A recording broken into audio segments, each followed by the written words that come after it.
study malaria in two parts. Okay, so today we'll study about the life cycle. आगे चलो let's start. Okay, we'll study malaria in two parts. Treatment part will be covered in next class. Today we'll study about the life cycle, the clinical features and agent, host, environment which is responsible to cause malaria. Okay. So malaria, it is an infectious disease which is caused by protozoan parasite of genus Plasmodium. सुना है Plasmodium का नाम आप लोगों ने सुना है? Okay. तो इसका पॉजिटिव ऑर्गेनिज्म होता है प्लाज्मोडियम, फिर उसके different falciparum, vivax, oval, malariae, ये चारों होते हैं. ठीक है. अब वेक्टर क्या होता है? अच्छा, what is vector? Can anyone tell me what is vector? What is vector? जो ट्रांसमिट करता है ना. ओके. तो इसका वेक्टर क्या है? Female anopheles mosquito. Okay, female anopheles. अब ये जो फीमेल एनोफिलीज है ये इसलिए बहुत इंपॉर्टेंट है. ये आती है एक तो तुम्हारे वाइवा में, है ना. वाइवा में आपकी जब स्पॉटिंग होती है तो स्लाइड में फीमेल एनोफिलीज की स्लाइड रख दी जाती है ना. एंड फिर वो आपको पूछते हैं कि ये क्या है, या फिर इधर फोटो दिखा दी जाती है कि कौन सा क्या है ये.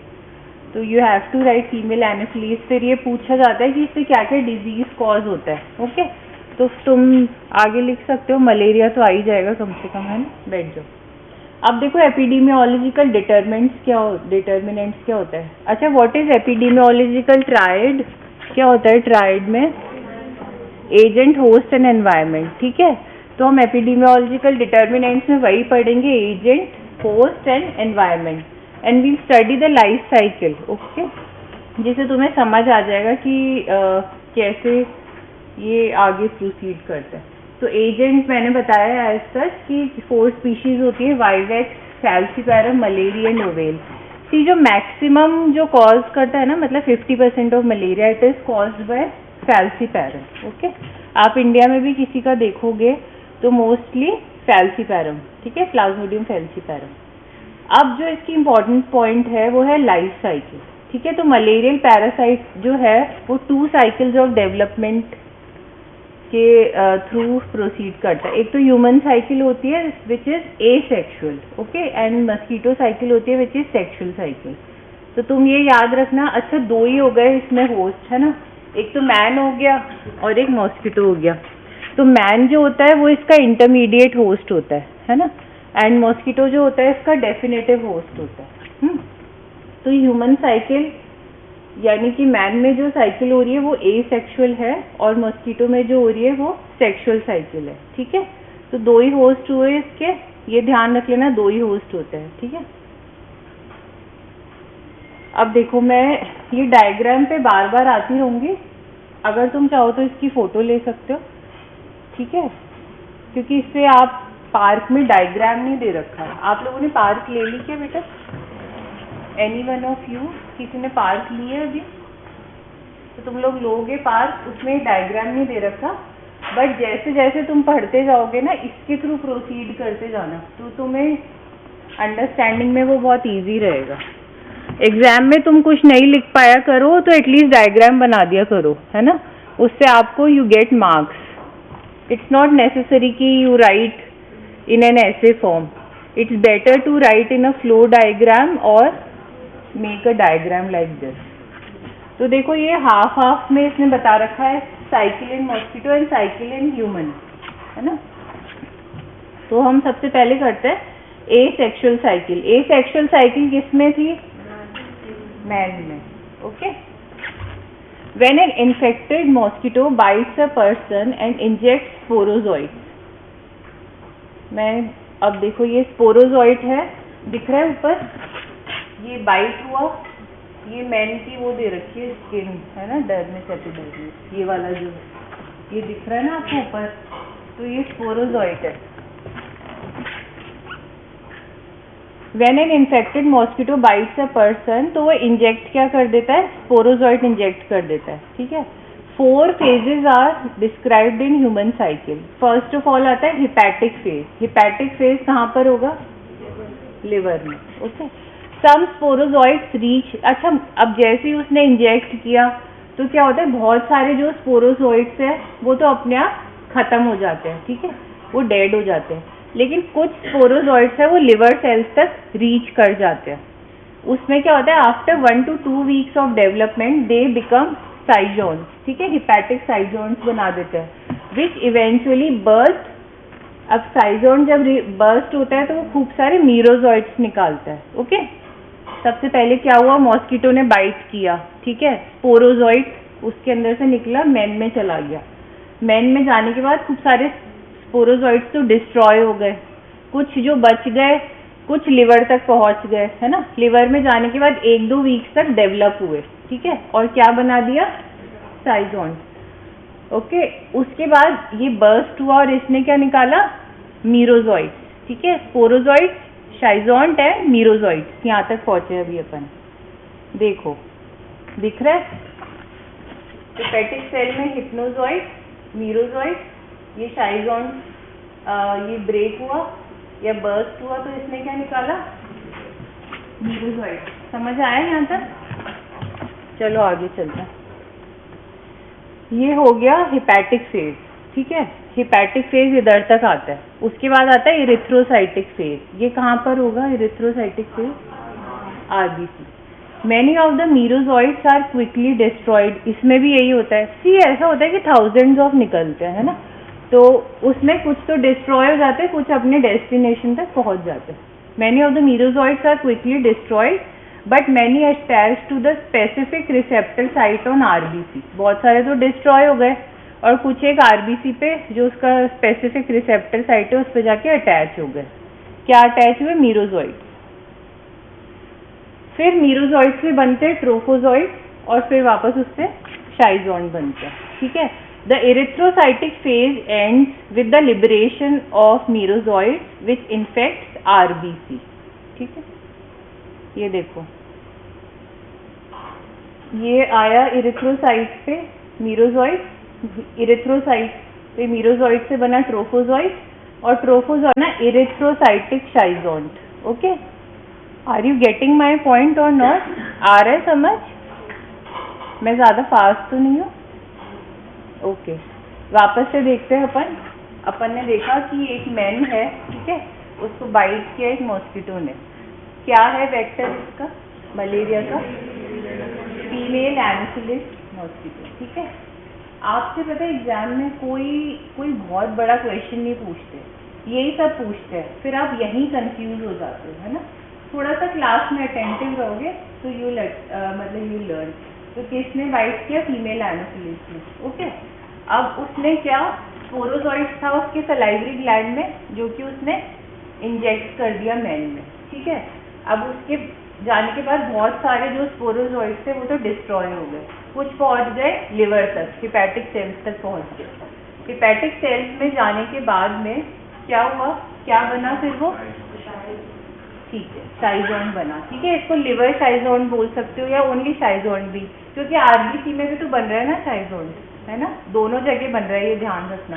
तो ये बन गया मैच्योर लिवर शाइजोन्ट। आप सिर्फ शाइजोन्ट याद कर लो, मोर देन सफिशिएंट। फिर ये बर्स्ट हुआ तो क्या निकले, मीरोजोइट्स। फिर वापस से खूब सारे मीरोजोइट्स डिस्ट्रॉय हो गए, कुछ पहुंच गए कहाँ पे, ठीक है। अब यहाँ तक जो साइकिल थी वो क्या थी, इसका कौन सा फेज चल रहा था, ये हम एसेक्सुअल साइकिल पढ़ रहे हैं जो कि मैन में है, ठीक है। तो एसेक्सुअल साइकिल मैन में पढ़ रहे हैं, उसका फर्स्ट फेज क्या था, हिपैटिक फेज, ठीक है, जो लिवर में था। समझ में आया वहाँ तक। उसके बाद कौन सा फेज आएगा, बताओ आप लोग, कौन सा फेज आएगा, यस बताओ बेटा। आरबीसी में क्या नाम है उसका, इरिथ्रोसाइटिक फेज, ओके। इरिथ्रोसाइट जैसे नाम आए तो आपको आ जाना चाहिए कि आरबीसी में हो रहा है। इरिथ्रोसाइटिक फेज में क्या हुआ, मीरोजोइट्स कई क्विकली डिस्ट्रॉय हो गए, कुछ जाके अटैच हो गए। उसके बाद बनता है ट्रोफोजोइट, है ना, और ट्रोफोजोइट बनने के बाद बनता है इरिथ्रोसाइटिक शाइजोन्ट। क्लियर है सबको यहाँ तक, ओके, ठीक है। फिर इसका जो ड्यूरेशन होता है इतने का, दिस इज 48 आवर्स, ठीक है। डिफरेंट में डिफरेंट होता है, नॉर्मली देखते हैं 48 आवर्स, मलेरी में थोड़ा सा ज़्यादा होता है, बाकी सारे तीनों प्लाज्मोडियम में 48 आवर्स होता है। इसके बाद होता है गैमेटोगोनी।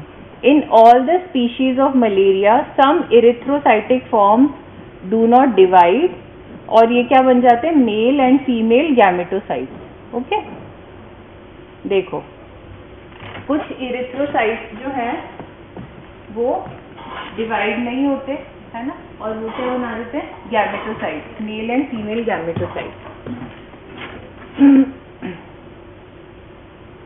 अब यहाँ तक आपकी साइकिल आपको समझ आ गई। यहाँ तक की साइकिल किसके अंदर होती है, मैन में होती है या ह्यूमन में होती है। ठीक है, इसको कौन सी साइकिल बोलते हैं हम, एसेक्सुअल साइकिल।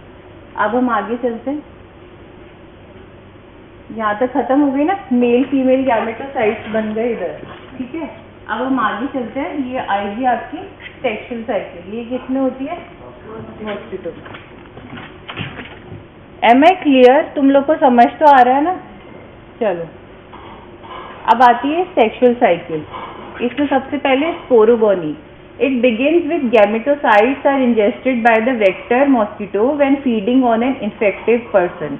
अब मैन टू मॉस्किटो कैसे जाएगा, किसी भी मॉस्किटो ने बाइट किया, ठीक है, उसका मतलब कोई भी वेक्टर मॉस्किटो ने बाइट किया, तब उसमें गैमेटोसाइट्स वो इंजेस्ट कर लेगा। Gametocyte continue further development in the mosquito. Gametocyte चला गया मच्छर के अंदर और फर्दर डेवलपमेंट हो गया। अब इसके बाद क्या होता है, फर्स्ट इवेंट तो ये होता है कि एग फ्लैजिलेशन हो जाता है मेल गैमेटोसाइट्स का, और जो फीमेल गैमेटोसाइट्स हैं वो बन जाते हैं मैक्रोगैमीट्स। ठीक है, नॉट माइक्रो, मैक्रोगैमीट्स। ठीक है, एग फ्लैजिलेशन मीन्स कि वो मतलब फ्लैजिलेशन मीन्स वो चले जाते हैं कहीं ना कहीं। ओके, अगर हिंदी टर्म्स में ऐसा ऐसे। Okay, then microgametes are attracted towards the female gamete. Female gamete क्या हुआ, मैक्रोगैमीट। ओके, तो मैक्रो एंड माइक्रोगैमीट दोनों फर्टिलाइज कर देते हैं। फर्टिलाइज करने के बाद क्या बन जाता है, जाइगोट। ओके, अब ये जो जाइगोट होता है, स्टार्टिंग में तो क्या होता है, ये नॉन मोटाइल होता है। मोटिलिटी का मतलब पता है आपको, मोटाइल डू यू नो, मतलब मूव नहीं करता या चलता नहीं है। ठीक है, हिंदी में बोलूँ तो मैं। लेकिन उसके बाद जब ये मोटाइल बनता है तो it is known as ookinete, which penetrates the stomach wall of the mosquito and develops into an oocyst on the outer surface of the stomach. अब देखो, I will show you the diagram. Microgamete, ठीक है, माइक्रोगैमीट मैक्रोगैमीट दोनों fuse हुए, इन्होंने बना दिया zygote. ठीक है, जाइगोट से ookinete, और ookinete जो है वो मॉस्किटो की स्टमक पे पेनिट्रेट करके oocyst बनाता है। तुम अगर ये डायग्राम भी याद कर लोगे ना तो शायद तुम सब कुछ लिख पाओगे, है ना। अब oocyst, देखो, resulting zygote when becomes motile is known as ookinete, which penetrates the stomach wall of the mosquito and develops into an oocyst on the outer surface of the stomach. अब oocyst से क्या बनता है, sporozoites बनते हैं वापस। वो sporozoites कहाँ पे आ जाते हैं, सलाइवरी ग्लैंड में, ठीक है, मॉस्किटो के, और फिर वापस से वो इन्फेक्ट करते हैं मैन को। आ गया समझ में पूरा साइकिल। ठीक है, इस पूरे प्रोसेस को होने में कितना टाइम लगता है, 10 to 20 days. Okay, is it clear to all of you. कोई बता सकता है खड़ा होकर लाइफ साइकिल शॉर्ट में, देख के बता दो डायग्राम, एनीवन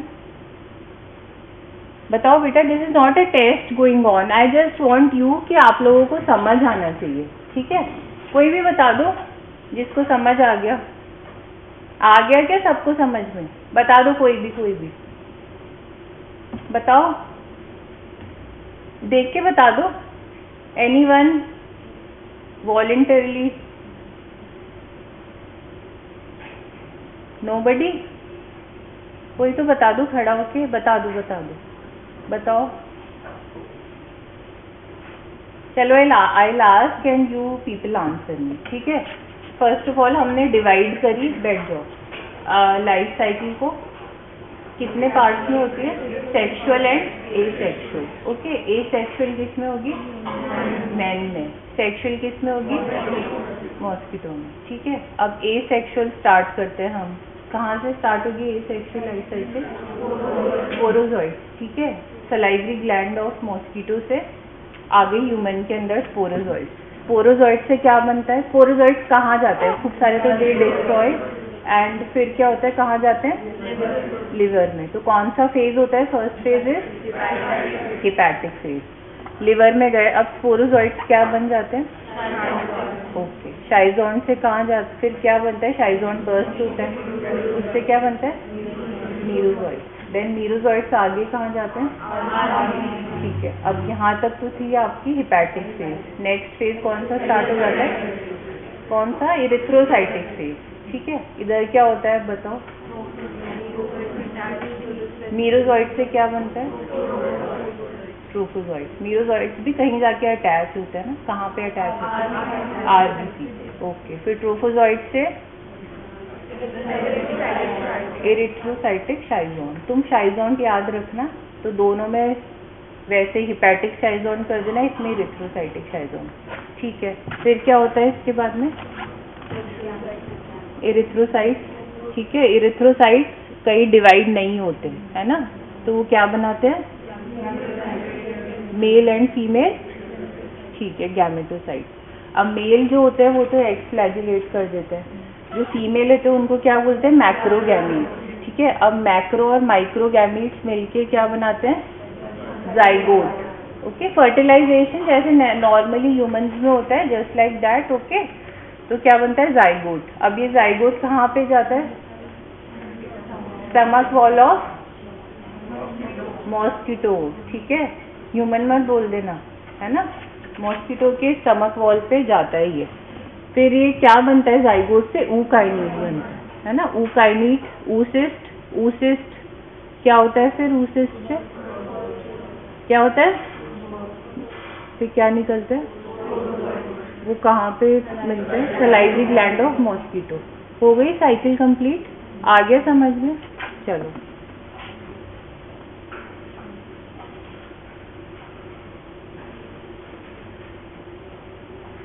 ये उसी का ही आप चाहो तो रीड आउट कर सकते हो इसको।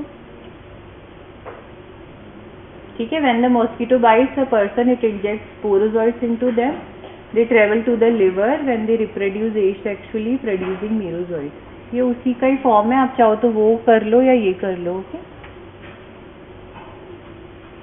वो मैंने इसलिए बताया कि उसमें आपको ईच एंड एवरी चीज़ पता चल रही है। ठीक है, in pictorial form. So I think this one is better for you to understand also. The diagram is not given in PARC. So whenever you read the life cycle of malaria, it's of 1.5 page in PARC. ठीक है, I have simplified it. आप जब भी पढ़ो तो इसको देखते देखते पढ़ोगे, आज जाके पढ़ लोगे तो हमेशा याद भी रह जाएगी। ओके, तुम लोग आए हो, you are attending the class, तो उसका बेनिफिट लिया करो। ठीक है, जो नहीं आ रहे उससे कुछ तो आपको बेटर होना चाहिए ना आपके पास में, अगर आप आ रहे हो तो। अब देखो नेक्स्ट चीज़ आती है, हमने सबसे पहले क्या पढ़ा था? मैंने क्या बोला था? हम क्या पढ़ रहे हैं? Epidemiological determinant. हमने पढ़ लिया एजेंट। एजेंट ये चारों हो गए। ठीक है, अब आता है रेजर्वॉयर क्या होता है। अब देखो मोस्टली ह्यूमन ही होता है। Human reservoir harbours the sexual forms of the parasite. तुम समझ पा रहे हो ना? अभी सेक्सुअल फॉर्म ऑफ पैरासाइट यानी गैमेटोसाइट्स होते हैं ना ह्यूमन के अंदर। The person must harbour both the sexes of the gametocyte. अब देखो ऐसा नहीं है कि जिसके अंदर भी गैमेटोसाइट्स प्रेजेंट होंगे, सपोज मेरे में हुए या इधर भी 10 जनों में हुए।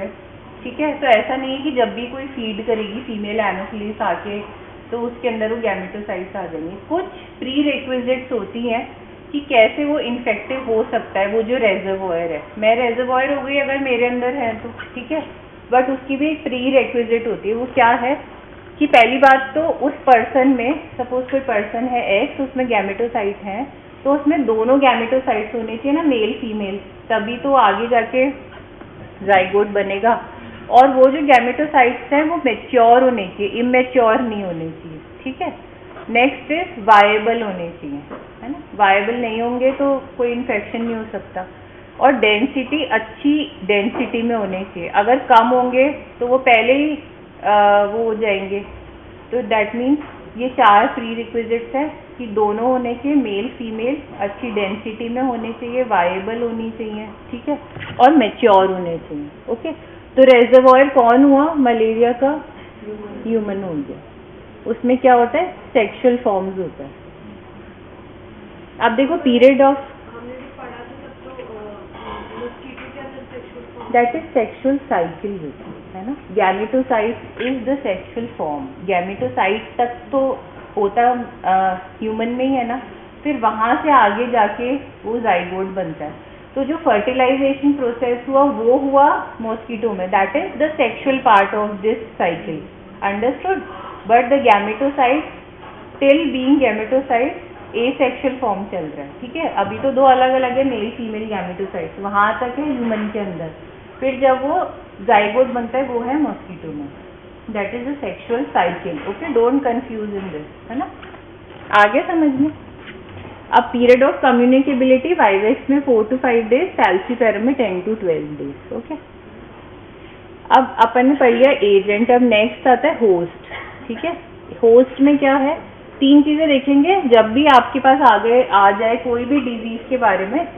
अगर आपको कुछ भी नहीं आता हो, मोस्टली पीएसएम में 10 मार्क्स का क्वेश्चन इसी तरह से आता है कि discuss about the epidemiological determinants of so and so disease and the prevention.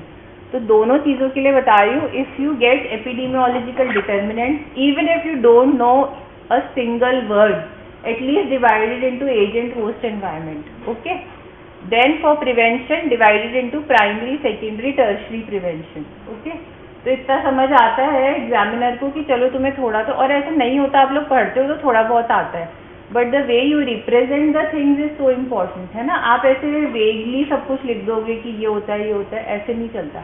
Agent लिखो, होस्ट लिखो, एनवायरनमेंट लिखो, प्रिवेंशन। ये हमेशा 10 मार्क्स का क्वेश्चन इसी तरह का आता है।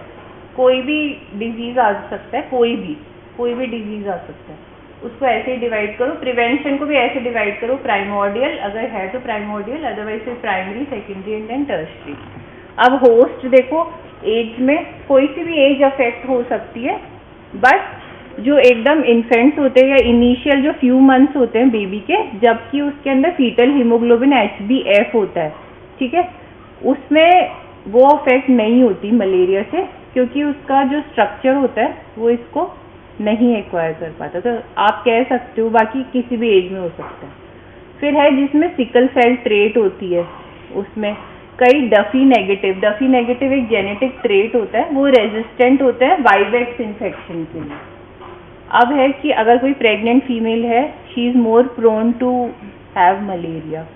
कई सोशो इकोनॉमिक कंडीशंस है, जैसे अपन आते हैं अभी, अपन डेवलपिंग है या डेवलप्ड कंट्री है?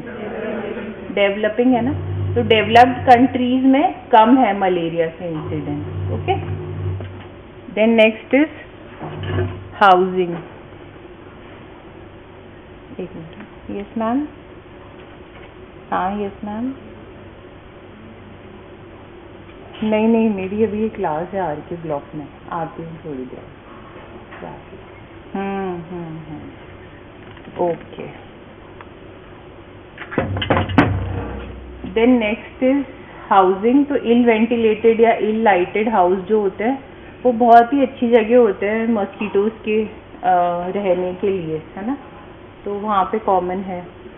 नेक्स्ट आता है पॉपुलेशन मोबिलिटी कि क्योंकि इससे क्या होता है पॉपुलेशन मोबिलिटी कि जने यहाँ से वहाँ मोबाइल है या जा रहे हैं, तो वो रेजर्वॉयर होते हैं ह्यूमन रेजर्वॉयर्स, तो यहाँ से वहाँ जाते हैं, तो this is also an important cause. Rural disease है, मोस्टली रूरल एरियाज में ज़्यादा मिलता है ऐसा बोला जाता है, but this is not so specific. Human habits जैसे कि बाहर सोना, कोई मॉस्किटो रेपेलेंट ना यूज़ करना, कोई पर्सनल प्रोटेक्शन नहीं यूज़ करना। अच्छा, ये स्प्रे होते हैं DDT के एंड इनके, कई बार गवर्नमेंट की तरफ से भी होते हैं, but many people resist them, ठीक है, कि नहीं हमें कोई स्प्रे नहीं कराना, तो that also leads to increase in number of cases of malaria. Okay, agent हो गया, होस्ट हो गया, है ना। Now next is environmental factors. Mostly अगर आप सोचो तो मच्छर कब मोस्टली दिखते हैं? रेनी सीजन में दिखते हैं ना हमें, तो July to November is the peak season for malaria to occur. Temperature जो फेवरेबल है इसके लिए वो 20 to 30 degree Celsius. Then humidity, obviously जितनी ज़्यादा ह्यूमिड होगा एनवायरनमेंट उतना ही एक्टिव होता है ये, ठीक है। रेनफॉल इसकी ब्रीडिंग की अपॉर्चुनिटीज़ को बढ़ा देता है ना। ये तो आप लोगों ने नॉर्मली, ये तो लेमैन भी बता सकता है ना कि बारिश में मच्छर ज़्यादा होते हैं। अब एल्टीट्यूड देखो, जो एल्टीट्यूड 2000 या 2500 मीटर से ऊपर एनोफिलीज नहीं मिलता है, ठीक है। मैन मेड मलेरिया क्या हुआ कि बरो पिट्स है, उसको आप बंद नहीं कर रहे, ठीक है। गार्डन पूल्स हैं, कई इरीगेशन चैनल्स है, मतलब वो फ्लो में नहीं है, तो जितनी ज़्यादा ऐसी जगह होगी वहाँ पे ये डेवलप होते हैं मॉस्किटोज और दे लीड टू मलेरिया। तो ये एनवायरमेंटल फैक्टर्स हो गए, ठीक है। हमने सबसे पहले पढ़ लिया आपके फर्स्ट क्या पढ़ा था हमने? एजेंट पढ़ लिया। होस्ट हो गए, होस्ट में age, race, pregnancy, socio economic condition, housing, population, mobility, occupation and human habits. फिर एनवायरमेंटल फैक्टर्स हो गए, season, temperature, humidity, rainfall, altitude and कई मैन मेड मलेरिया। अब वेक्टर क्या है? सी एनोफिलिस, आप जब पीजी का एग्जाम दोगे तो स्टिफेंसाई और क्यूलिसिफेशिस इस पे हमेशा एक क्वेश्चन आता है कि कौन सा रूरल में कॉज करता है मलेरिया, कौन सा अर्बन में करता है। तो स्टिफेंसाई करता है अर्बन में एंड क्यूलिसिफेशिस करता है रूरल में। ये नंबर ऑफ टाइम्स ये क्वेश्चन आया है, ठीक है। अब ये डेंसिटी में भी अच्छा होना चाहिए, ठीक है। अच्छा डेंस होना चाहिए तो मलेरिया कॉज कर देता है। एक पॉइंट होता है जिसको हम बोलते हैं क्रिटिकल डेंसिटी, ठीक है। उस क्रिटिकल डेंसिटी के ऊपर इसका नंबर होना चाहिए, तब मलेरिया कॉज हो जाता है। मतलब दैट टाइम जो होता है उसका वेक्टर वो कॉज कर देता है। लाइफ स्पैन क्या होगी? Vector mosquito must live for at least 10 to 12 days, ठीक है। अच्छा, इनकी ब्रीडिंग हैबिट्स सबकी अलग अलग होती है। एनोफिलिस की अलग, मैंसोनी की अलग, मलेरी की अलग, सबकी अलग अलग होती है। वो आप आगे याद करोगे, अभी it is not necessary. Mostly जो बाइटिंग होती है वो नाइट में होती है, एक्सेप्ट फॉर एडीज मॉस्किटो, है ना। बाकी सारे जो मच्छर है मोस्टली नाइट में बाइट करते हैं। ट्रांसमिट कैसे होगा? 3 मोड्स ऑफ ट्रांसमिशन होते हैं इसके। एक तो बाय वेक्टर ट्रांसमिशन, एक डायरेक्ट और एक कॉन्जेनाइटल। वेक्टर ट्रांसमिशन जैसे मैंने बता ही दिया कि थ्रू मॉस्किटो बाइट ये ट्रांसमिट होता है। इन्फेक्टेड किससे होगा? क्या है वेक्टर मलेरिया का? फीमेल एनोफिलीज, ठीक है। नेक्स्ट होता है डायरेक्ट ट्रांसमिशन। डायरेक्ट ट्रांसमिशन कैसे होगा? आप बोलोगे कैसे होगा डायरेक्ट ट्रांसमिशन? कि अगर कोई ब्लड ट्रांसफ्यूजन हो रहा है ह्यूमन रेजर्वॉयर से, कोई ब्लड ट्रांसफ्यूजन हुआ, कोई ड्रग एडिक्ट हुआ, ठीक है, शेयरिंग ऑफ नीडल्स, इन सब से भी हो सकता है। और एक कॉन्जेनाइटल मलेरिया होता है जो मदर से बेबी में आ सकता है, ठीक है। 3 मोड्स हैं ट्रांसमिशन के, got it. Next is incubation period, सबका अलग अलग है। फैल्सीपेरम का 12 डेज है, वाइवेक्स का 14, कॉटन का 28 एंड ओवेल का 17 डेज। अब देखो क्लिनिकल फीचर्स, आपने सुना है कभी कि इसको ठंड लग के बुखार आ गया? सुना है? वो मोस्टली किसके लिए बोला जाता है? मलेरिया के लिए बोला जाता है। तो इसमें 3 स्टेजेस होते हैं। वैसे मैं बताऊंगी बाद में कि ये कॉमनली ये सारे होते हैं, बट 3 स्टेजेस होते हैं, ज़रूर लिख देना। सबसे पहले कोल्ड स्टेज होता है, इसमें क्या होगा? हेडेक होगा, नॉजिया होगा और ठंड लगेगी, कपकपी छूटेगी, ठीक है। चिली सेंसेशंस होती है। इसमें टेम्परेचर उसका 39 to 41 डिग्री सेल्सियस तक चला जाता है। फिर नेक्स्ट आती है हॉट स्टेज, इसके कोल्ड स्टेज के बाद ही आती है हॉट स्टेज। इसमें क्या होता है कि जो पर्सन है उसको बहुत ही गर्मी लगेगी, फील्स बर्निंग हॉट, ठीक है। अगर आप उसे टच करोगे तो आपको भी लगेगा कि बहुत गर्म हो रहा है। The skin is hot and dry to touch. Then the last is कि जब उसका टेम्परेचर धीरे धीरे नॉर्मलसी की तरफ आता है एंड उसको स्वेटिंग होती है, ठीक है। Fever comes down with profuse sweating. तो 3 स्टेजेस हो गए इसके क्लिनिकल फीचर्स में। First is cold stage, hot stage and sweating stage. ये तीनों भी लिख दोगे तो मोर देन सफिशिएंट है। स्टिल अगर आप देखो तो जो नॉर्मल सिम्टम्स होते हैं, स्किन चिल्स हो गई, स्वेटिंग हो गई, dry cough, respiratory distress, anaemia, फिर एक मतलब बहुत ही प्रोग्रेसिव हो गया है अगर, तब जाके organ failure, coma, death. Okay, ये तो किसी भी इन्फेक्शन में हो सकता है। तो दिस इज समथिंग जो बहुत ज़्यादा हो गया। बट आपको ये तीनों स्टेजेस याद रखनी है, ठीक है। सबसे पहले ये ध्यान रखना, ठंड लग के बुखार आना, तो ठंड यानी सबसे पहले ठंड आ रही है तो कोल्ड स्टेज आएगी, उसके बाद आएगी हॉट स्टेज, और उसके बाद आएगी स्वेटिंग स्टेज। जग जाओ बेटा आप लोग थोड़ा सा। चलो नेक्स्ट आता है डायग्नोज कैसे करेंगे। तो माइक्रोस्कोपिक एग्जामिनेशन करते हैं ब्लड का, ठीक है। दो तरह की हम फिल्म बनाते हैं, एक थिक फिल्म और एक थिन फिल्म, ठीक है। जब आप स्मीयर देखते हो तो एक थिक बनाते हो, एक थिन बनाते हो। तो ज़्यादा अच्छे से किस में दिखेंगे बताओ, थिन में या थिक में? डेंसिटी ज़्यादा किस में होगी, थिक में होगी। तो थिक में ज़्यादा अच्छे से दिखते हैं, ठीक है। फिर नेक्स्ट आता है सीरोलॉजिकल टेस्ट। ये जो मलेरिया फ्लोरेसेंट एंटीबॉडी टेस्ट है, इसका सिर्फ नाम याद रख लो, क्योंकि ये कब पॉजिटिव होता है, ये आफ्टर सपोज किसी को मलेरिया हो भी गया, इन्फेक्शन हो गया, और उसके 10 से 12 दिन बाद ये पॉजिटिव आता है। तो जब at the time of infection तो ये नेगेटिव ही आएगा, तो इसका कोई ऐसा रेलेवेंस नहीं है, बट आप बस नाम याद करो। एक होता है रैपिड डायग्नोस्टिक टेस्ट, ठीक है। अब इसके आगे नेक्स्ट क्लास में दो मलेरिया